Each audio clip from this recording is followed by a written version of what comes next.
Hello friends, welcome to sky hunt YouTube channel. మీరు నా ఛానల్ని ఫస్ట్ టైం విజిట్ చేసినట్లయితే please subscribe to my channel. ఈరోజు మనం ఎక్స్ప్లెయిన్ చేసుకోబోయే మూవీ నేమ్ ఓఎంజీ, అనగా ఒక మంచి దయ్యం. ఈ మూవీ మనకి కామెడీ మరియు హర్రర్ కాంబినేషన్లో ఉంటుంది అండ్ చాలా కామెడీగా ఉంటుంది. మీరు ఈ మూవీ చూడాలనుకుంటే ఐబొమ్మలో అవైలబుల్గా ఉంది, వెళ్ళి చూడవచ్చు. లేట్ చేయకుండా ఇప్పుడు మనం స్టోరీలోకి వెళ్ళిపోదాం. మూవీ స్టార్టింగ్ లో 1970లో జరిగిన ఒక కథని చూపిస్తూ ఉంటారు. ఒక కపుల్ కార్ నడుపుకుంటూ వెళ్తూ ఉంటారు. కార్లో నుంచి శబ్దం రావడం గమనించి కార్ రోడ్డు మీదే ఆపేసి డిక్కీ ఓపెన్ చేస్తారు. ఆ కపుల్ ఒక పాపని కిడ్నాప్ చేసి ఉంటారు. ఆ పాపని డిక్కీలో పెట్టి ఉంటారు. ఆ పాపకి మెలకువ వచ్చి ఆ పాప శబ్దం చేస్తూ ఉంటది. మళ్ళీ స్పృహ తప్పిపోవడానికి తనని కొట్టి మళ్ళీ ఒక బంగళా ముందుకు వెళ్ళిపోతారు. వాళ్ళు ఆ బంగ్లా సెలెక్ట్ చేసుకోవడానికి గల కారణం ఏమిటి అంటే, ఆ బంగ్లా ఓనర్ ఇండియాలో ఉండడు, అమెరికాలో ఉంటాడు. అప్పుడే అక్కడికి సెక్యూరిటీ వచ్చి వాళ్ళిద్దరిని ఎందుకు వచ్చారు, ఎవరి కోసం వచ్చారు అని అడగగా, మీ ఓనర్ కావాలి అంటారు. అప్పుడు సెక్యూరిటీ ఓనర్ ఇక్కడ ఉండడు, అమెరికాలో ఉంటాడు అని చెప్తాడు. ఆ కపుల్లోని మేల్ వచ్చి ఆ సెక్యూరిటీని కొడతాడు. సెక్యూరిటీ స్పృహ తప్పి పడిపోవడంతో ఆ కపుల్ ఆ పాపని తీసుకుని ఆ బంగ్లాలోకి వెళ్తారు. బంగ్లా లోపలికి ఎంటర్ అయిన తర్వాత బంగ్లాలో ఉన్న ఒక ఫోన్ తో ఆ పాప తండ్రికి ఫోన్ చేస్తారు. మీ పాపని మేమే కిడ్నాప్ చేశాము, మాకు 1,00,000 రూపాయలు ఇవ్వాలి, అలా ఇవ్వని ఎడల మీ కూతురిని మేము చంపిస్తాము అని అతనిని బెదిరిస్తారు. రేపు ఉదయానికల్లా ఓల్డ్ బ్రిడ్జ్ దగ్గర నాకు 1,00,000 రూపాయలు తెచ్చి ఇవ్వాలి అని చెప్పి ఫోన్ పెట్టేస్తుంది. అలా ఆ రోజు చీకటి పడిపోతుంది. ఆ కపుల్ ఇంకా ఫుల్ గా తాగుతూ ఉంటారు, మద్యం సేవిస్తూ ఉంటారు, ధూమపానం సేవిస్తూ ఉంటారు. అప్పుడే ఆ కపుల్లోని అమ్మాయికి ఏదో తేడాగా అనిపిస్తుంది. లైట్లు ఆన్ ఆఫ్ అవ్వడంతో తను టెర్రస్ పైకి వెళ్తుంది. ఆ లైట్స్ ఆన్ అయిన చోటికి ఆ పిల్ల వెళుతుంది. ఆ రూమ్ లో లైట్స్ ఆన్ అవుతూ ఆఫ్ అవుతూ ఉంటాయి. అలాగే బెడ్ మీద ఎవరో పడుకున్నట్టుగా కనిపిస్తుంది. ఎవరు అని దుప్పటిలాగా అక్కడ ఎవరూ కనిపించరు. ఎవరు కనిపించకపోవడంతో తాగిన మత్తులో అలా అనిపిస్తుందేమో అని అక్కడ నుంచి వెనకకి తిరిగిపోతుంది. అప్పుడే అక్కడ కరెంటు పోతుంది. పోవడంతో ఆ అమ్మాయి అదే రూమ్ లో ఉన్న క్యాండిల్ ని వెలిగిస్తుంది. క్యాండిల్ వెలిగించిన తరువాత ఆ అమ్మాయి కిందకి వెళ్ళాలి అని బయలుదేరుతుంది. అప్పుడే వెనక ఏదో శబ్దం వచ్చిందని వెనక్కి తిరిగి చూడగా అక్కడ ఒక బుక్ పడి ఉంటుంది. వెలిగించిన క్యాండిల్ ని దయ్యం ఆర్పేసి అమ్మాయిని చాలా ఘోరంగా చంపేస్తుంది. ఇక్కడ మనకి అర్థమయ్యేది ఏంటి అంటే, ఆ దయ్యానికి కిడ్నాప్ చేసే వాళ్ళంటే నచ్చదు, అందుకే ఆ కపుల్ ని చంపేస్తుంది. అమ్మాయిని చంపేసిన తర్వాత ఆ దయ్యం కిందకి వెళుతుంది. వెళ్లి గోడకి కొట్టుకుంటూ ఉంటుంది. దానినే ఆ అబ్బాయి చూస్తాడు. అబ్బాయి చూసి అమ్మాయిని ప్రశ్నిస్తాడు, ఎవరు నువ్వు, ఎందుకు ఇలా కొట్టుకుంటున్నావు అని చెప్పేసి. అప్పుడే తన దయ్యం ఫేస్ చూపించి ఆ అబ్బాయిని కూడా చంపేస్తుంది. ఆ అబ్బాయిని చంపగా వచ్చిన రక్తం ఒక బ్రిటిష్ వ్యక్తి ఫోటో మీద పడినట్టుగా చూపిస్తారు. ఇక్కడికి సీన్ కట్ చేస్తే మనకి మూవీ టైటిల్ పడుతుంది, ఓఎంజీ. కథ 2023కి వస్తుంది. మూవీ స్టార్టింగ్ లో మనకి గచ్చిబౌలి పోలీస్ స్టేషన్ ని చూపిస్తారు. స్టేషన్ లోకి ఎంటర్ అవుతున్న ఎస్ఐ అక్కడ నలుగురు కూర్చొని ఉండడంతో కానిస్టేబుల్ ని పిలిచి అడుగుతాడు. కానిస్టేబుల్ ఎస్ఐ తో, సార్ వీళ్ళు నలుగురు పెట్రోలింగ్ లో దొరికారు అంటాడు. ఎస్ఐ వాళ్ళ నలుగురిని ఒక్కొక్కరిని అడుగుతారు, ఏం చేశారు అని చెప్పేసి. కానిస్టేబుల్ మాటలు విన్న ఎస్ఐ ఫస్ట్ చైతన్యాన్ని పిలుస్తాడు. తను ఏం నేరం చేశాడని కానిస్టేబుల్ ని అడుగుతాడు. వెంటనే కానిస్టేబుల్, సార్ తిను ఎమ్మెల్యే బసవతారంపై పేడ చెల్లాడు అని చెప్తాడు. ఆ మాట విన్న ఎస్ఐ, ఏదైనా కోపం ఉంటే ఎలక్షన్ టైంలో ఓటుతో చూసుకోవాలి గాని ఇలా పాడలు వేయకూడదు అని చెప్పి తనని కొడతాడు. తర్వాత నెక్స్ట్ పావురం అనే వ్యక్తిని పిలుస్తాడు. పావురం తను ఒక భూత వైద్యుడిగా పోలీస్ కి చెప్తాడు. కానిస్టేబుల్ తో పావురం ఏం చేశాడు అని అడగగా, సార్ తను మన పోలీస్ జీప్ లో టాయిలెట్ పోసాడు అంటాడు. ఆ మాట విన్న ఎస్ఐ కోపం వచ్చి పావురాన్ని కొడతాడు. నెక్స్ట్ తర్వాత మిగిలిన ఇద్దరు గురించి కానిస్టేబుల్ ని అడుగుతారు. కానిస్టేబుల్, సార్ వాళ్ళు మన జీప్ ని యాక్సిడెంట్ చేశారు సార్, అందుకే తీసుకొచ్చాను అని చెప్తాడు. వీళ్ళ నలుగురు కథలు విన్న ఎస్ఐ వాళ్ళ నలుగురిని వదిలేయమంటాడు. అలాగే కానిస్టేబుల్ ని తిడతాడు. కొంచెం ఇలాంటి చిన్న కేసులు కాకుండా పెద్ద కేసులను తీసుకురమ్మని కానిస్టేబుల్ తో చెప్తారు. అలా ఆ నలుగురు ఒక టిఫిన్ షాప్ కి వెళ్లి టిఫిన్ చేస్తూ ఉంటారు. అక్కడే కూర్చున్న ఆ నలుగురు తింటూ వాళ్ళు అసలు పోలీస్ స్టేషన్ కి రావడానికి కారణాలు ఏంటో 1 by 1 చెప్పుకుంటూ ఉంటారు. ఫస్ట్ చైతన్య స్టార్ట్ చేస్తాడు. ఎమ్మెల్యే అయిన బసవతారం చైతన్యకు సొంత మామయ్య అయి ఉంటాడు. చైతన్య వాళ్ళ ఆస్తి మొత్తం లాగేసుకొని ఉంటాడు. అదే విషయం అడగడానికి వెళ్లిన చైతన్యని కొట్టి అక్కడి నుంచి పంపేస్తాడు. ఆ కోపంతోనే తన మీద పేడ వేశానని అందరికి చెబుతాడు. తర్వాత పావురం తన కథను చెప్పడం స్టార్ట్ చేస్తాడు. పావురం తండ్రి ఒక భూత వైద్యుడు అని చెప్తాడు. అలాగే తండ్రి భూత వైద్యుడు కావడంతో తను కూడా అదే పనిలోకి దిగుతాడు. పావురం తండ్రి పావురానికి విద్య నేర్పిస్తున్నప్పుడు సగంలోనే పావురం తండ్రి మరణిస్తాడు. సో పావురానికి మొత్తం విద్య రాదు, సగం సగం మాత్రమే వచ్చు. పావురం పెద్దగా చదువుకొని ఉండడు, తనకు వచ్చిన సగం విద్య తనకు దేనికి పనికి రాదు. అలా డబ్బు లేకపోవడంతో ఊర్లో అన్ని చోట్ల అప్పు చేస్తాడు. అలాగే ఒక రౌడీ షీటర్ దగ్గర అప్పు చేస్తాడు. వాళ్ళ దగ్గర నుంచి తప్పించుకునే ప్రయత్నంలోనే పోలీసులకు దొరికిపోతాడు. ఫైనల్ గా రజియా తన కథని చెప్పడం మొదలు పెడుతుంది. బజార్కు వెళ్లి ఆనందంగా ఇంట్లోకి వచ్చిన రజియాకి ఒక షాకింగ్ న్యూస్ తెలుస్తుంది. తనకి ఒక 70 ఏళ్ల ముసలోడికి ఇచ్చి పెళ్లి చేయబోతున్నారని తనకి తెలుస్తుంది. వాళ్ళ అమ్మని అడగగా మన కుటుంబం చాలా అప్పులు చేసింది దాదా అనే వ్యక్తి దగ్గర అని చెప్పుకు వస్తుంది.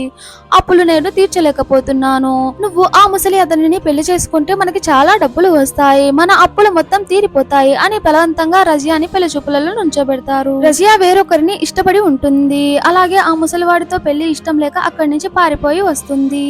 అప్పుడే రజియా బాయ్ ఫ్రెండ్ తమ్ముడు లక్ష్మణ్ అక్కడి ఉండగా తనని తీసుకొని పారిపోయి వచ్చినట్టుగా చెబుతుంది. అలా వచ్చే ప్రయత్నంలోనే పోలీస్ జీప్ ని ఢీకొన్నామని చెప్తుంది. అందరి కథలు విన్న చైతన్య అందరికి ఒక మాట చెప్తాడు. మన సమస్యలు వేరైనా కారణం మాత్రం ఒకటే, డబ్బు. డబ్బు లేకపోవడం వల్లనే మనం ఇన్ని కష్టాలు ఫేస్ చేస్తున్నాం. నా దగ్గర ఒక ప్లాన్ ఉంది, మీరందరూ దానికి ఒప్పుకోండి అని వాళ్ళకి ఎక్స్ప్లెయిన్ చేస్తారు.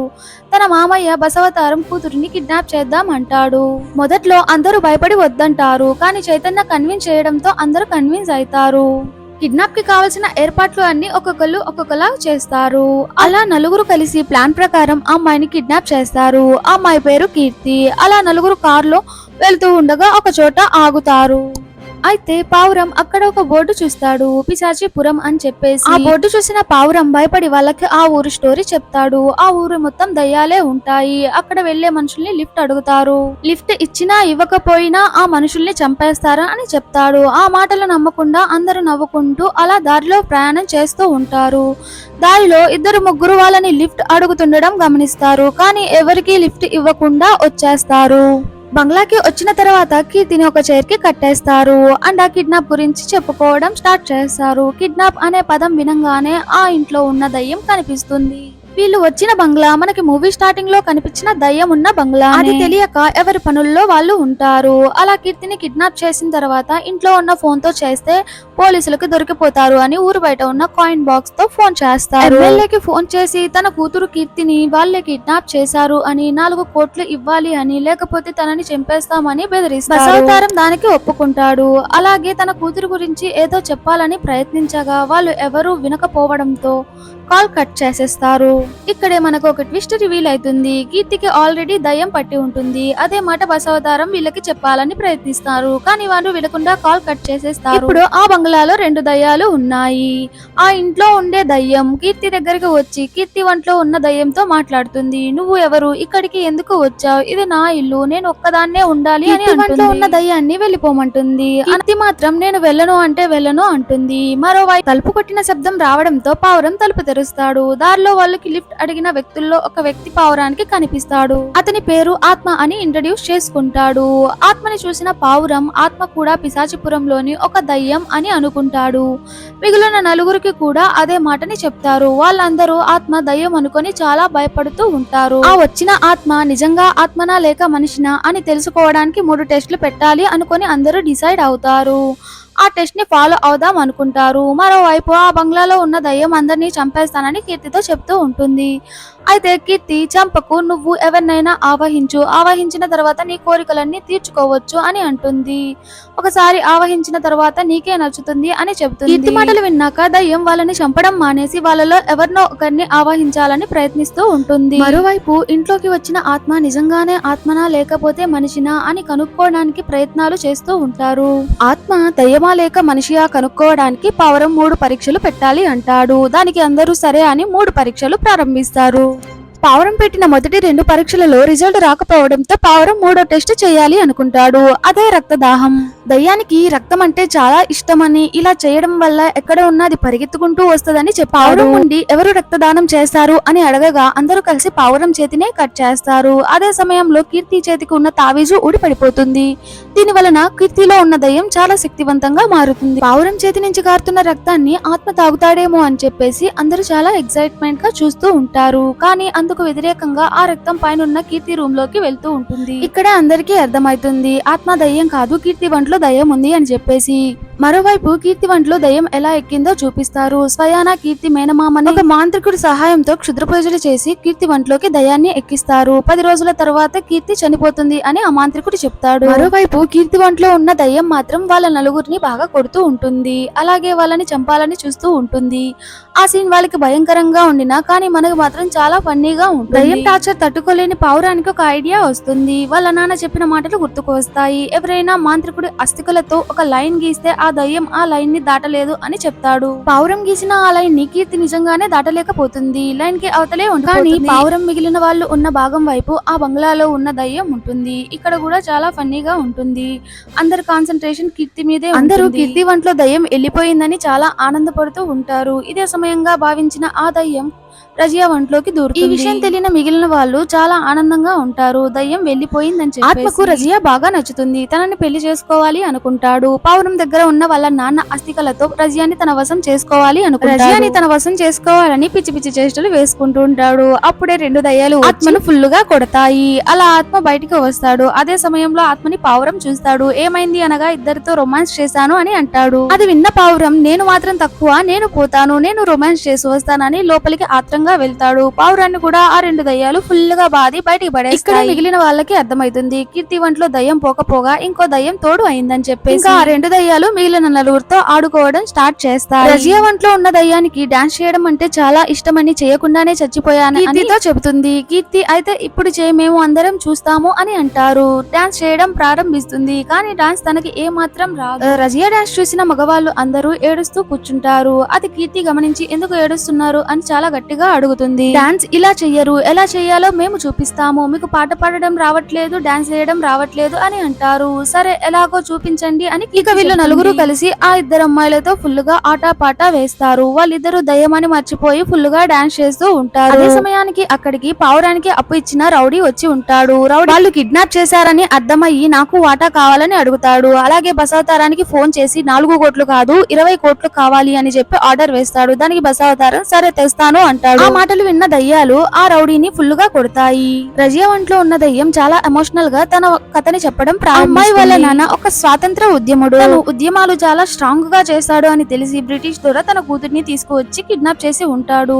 అలాగే ఆ అమ్మాయిని చంపేస్తాడు. అలా చేయడం వల్ల వాళ్ళ నాన్న ఆ ఉద్యమాలు ఆపేస్తాడు అని చెప్తుంది. మరోవైపు కీర్తి మేనమామ 10వ రోజు కావడంతో కీర్తిని చంపాలి అని చెప్పేసి ఆ లొకేషన్ ని ట్రేస్ చేసుకుని వస్తారు. మాంత్రికుడు తన పూజలు ప్రారంభిస్తాడు. కీర్తి వంటలో దయ్యం బలహీన పడుతుంది. అది చేసిన మిగిలిన వాళ్ళు ఆ మాంత్రికుడు బొమ్మని పాడు చేయడం వల్ల కీర్తి వంటలో ఉన్న ఆత్మ స్ట్రాంగ్ అవుతుంది. అక్కడ మాంత్రికుడిని వాళ్ళ మామయ్యని అందరినీ చంపేస్తుంది. అలాగే తన వంటలో ఉన్న ఆత్మలు 2 వెళ్ళిపోతాయి. కాపాడి జాగ్రత్తగా తెచ్చినందుకు అందరి లైఫ్ లో సెటిల్ చేసేస్తాడు బసవతారం. అలాగే కీర్తిని చైతన్యకు ఇచ్చి పెళ్లి చేస్తాడు. ఇంకా శుభం పడ్డ తర్వాత మనకి ఆత్మ గురించి చూపిస్తూ ఉంటారు. ఆత్మకి పెళ్లి ఫిక్స్ అయినట్టుగా ఆ 2 అమ్మాయిలు అక్కడ ఫ్రెండ్స్ మాదిరి వెళ్లి ఉంటారు. వీళ్ళ ముగ్గురు ఒక హోటల్ రూమ్ లో రెడీ అవుతూ ఉంటారు. అక్కడే ట్విస్ట్ రివీల్ అవుతుంది. ఏంటి అంటే ఆ 2 అమ్మాయిలు రెడీ అయి వేసుకుని చచ్చిపోయారు అని. అలాగే ఆ రూమ్ లో ఏ అమ్మాయిలు రెడీ అయినా ఆ అమ్మాయి వాళ్ళ ఒంట్లోకి ఆ 2 దయ్యాలు దూరుతాయని చెప్తారు. అలా ఆ 2 దయ్యాలు దూరిన తర్వాత ఆ పెళ్లి కొడుకుని ఘోరంగా చంపేస్తారు అని చూపిస్తారు.